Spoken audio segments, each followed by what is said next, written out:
Assalamualaikum warahmatullahi wabarakatuh. Perkenalkan, nama saya Raffi Mariska. Saya dari jurusan Ilmu Komunikasi Universitas Islam Negeri Sultan Syarif Qasim Riau. Nah, di video kali ini saya akan menjelaskan tentang prinsip-prinsip yang ada di dalam komunikasi persuasif. Tapi sebelum itu, kita simak dulu yuk. Apa sih sebenarnya komunikasi persuasif itu?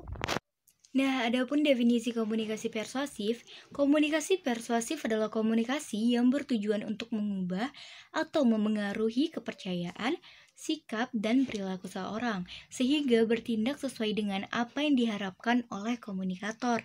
Dalam pengertian lain, komunikasi persuasif adalah suatu cara komunikator di mana dirinya memberikan sebuah pemahaman atau himbauan kepada komunikan dalam upaya untuk mempengaruhi atau merubah sikap, pemikiran, atau cara berpendapat seseorang, kelompok, ataupun massa, baik secara verbal ataupun nonverbal, ke arah yang lebih baik. Dalam melakukan komunikasi, tidak sebebas seperti melakukan proses komunikasi biasa. Tentu harus memahami proses komunikasinya dengan menerapkan asas sesuai dengan landasan. Nah, di komunikasi persuasif ada 4 prinsip yang dapat dimanfaatkan. Nah, pada prinsip ini mempunyai keberhasilan mengubah sikap, mengajak sasaran persuasi, kepercayaan dalam membuat sesuatu sesuai kehendak persuader.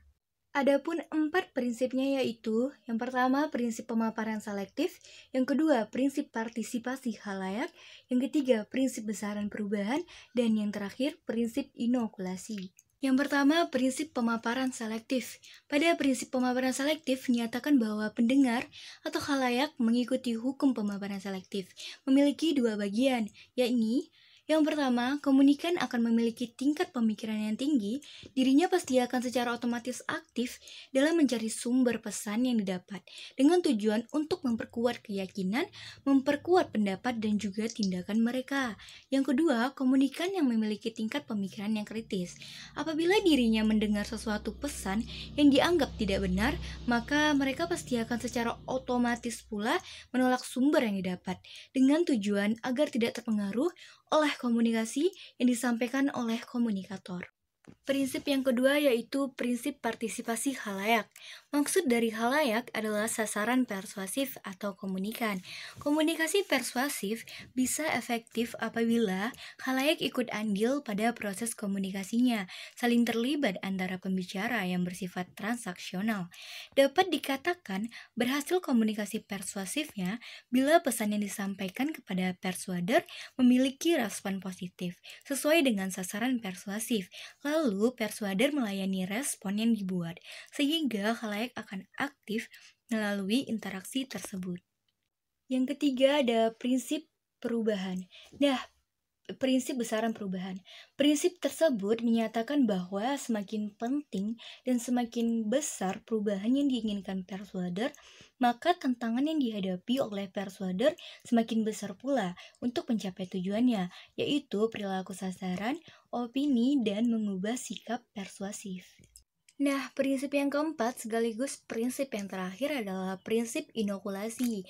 Nah, pada prinsip tersebut membicarakan mengenai sasaran persuasif yang telah mengetahui persuader dan telah menyiapkan argumen untuk menentang persuader. Sasaran persuasif banyak berbagai macam karakter yang berbeda-beda. Dengan begitu, persuader memiliki tantangan yang besar pula.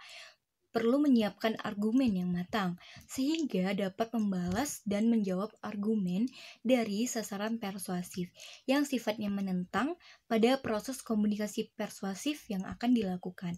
Prinsip ini diibaratkan seperti sebuah vitamin yang diminum dan akan bereaksi ke dalam diri manusia, dengan tujuan agar mampu menjadi benteng pertahanan kebugaran tubuh kita dalam melawan setiap kuman dan penyakit, kemudian tetap memiliki peluang, yakni sebuah kelemahan yang digunakan untuk meyakinkan lawannya untuk selalu waspada dalam menjaga antibodi tubuhnya sendiri terhadap segala ketidakmungkinan yang bisa terjadi terhadap pemahaman mereka. Nah, itulah prinsip-prinsip yang ada di dalam komunikasi persuasif. Semoga video ini dapat dimengerti dan dapat bermanfaat untuk diterapkan di kehidupan sehari-hari, khususnya untuk melakukan komunikasi persuasif. Saya Raffi Mariska, mohon maaf apabila ada kesalahan kata atau apapun. Sekian dan terima kasih. Wabillahi taufik walhidayah. Wassalamualaikum warahmatullahi wabarakatuh.